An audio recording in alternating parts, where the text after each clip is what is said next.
मंत्रालयातल्या नियमबाह्य नियुक्त्यांना चाप लागणाऱ्या आणि नियमबाह्य अधिकाऱ्यांच्या नियुक्त्या आता तात्काळ रद्द करण्याचे आदेश देण्यात आले। 10 सप्टेंबरपर्यंत अधिकाऱ्यांना मूळ कार्यालयामध्ये परतावं लागणार आहे। मंत्रालय तसंच मंत्र्यांच्या कार्यालयांमध्ये विहित प्रक्रिया न पाळता करण्यात आलेल्या उसनवारी, प्रतिनियुक्ती अथवा मौखिक आदेशावरील अधिकारी कर्मचाऱ्यांच्या नियुक्त्या तात्काळ रद्द करण्याचे राज्य सरकारचे हे आदेश आहेत आणि संबंधित अधिकारी कर्मचाऱ्यांना त्यांच्या मूळ कार्यालयामध्ये परत पाठवण्याची ही कार्यवाही 10 सप्टेंबर 2026 पर्यंत पूर्ण करण्याचा सामान्य प्रशासन विभागाने निर्देश दिलेले आहेत आणि शासन निर्णय जारी करताना परिपत्रकामध्ये मंत्रालयातील मनुष्यबळ व्यवस्थापनाबाबत कठोर निर्देश देण्यात आलेले आहेत।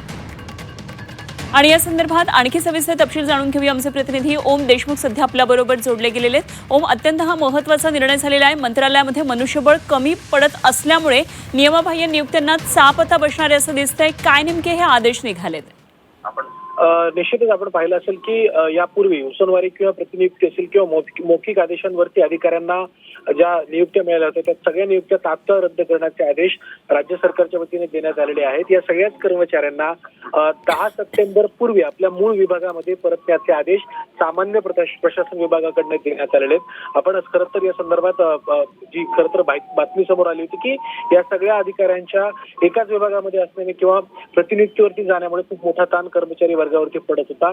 याच सगळ्या संदर्भात आता संबंधित हजर राहिले नाही तर त्यांचे वेतन बंद करण्याचे सुद्धा निर्देश देण्यात आलेले आहेत आणि या सगळ्या प्रकरणांचा अहवाल 20 सप्टेंबर पर्यंत मुख्य सचिवांच्या कार्यालयाला सादर करण्यात यावा अशा प्रकारचे आदेश सुद्धा या शासन निर्णयाच्या माध्यमातून घेण्यात आले। त्यामुळे अनेक वर्षांपासून प्रतिनियुक्ती आणि इतर कारणास्तव एकाच जागी चिटकून असलेल्या अधिकाऱ्यांच्या या सगळ्या कारभाराला आता कुठेतरी चाप बसताना आपल्याला ठीक ओम, धन्यवाद दिलेल्या या सगळ्या सविस्तर तपशिलांसाठी। ओम देशमुख आमचे प्रतिनिधी आपल्याबरोबर होते।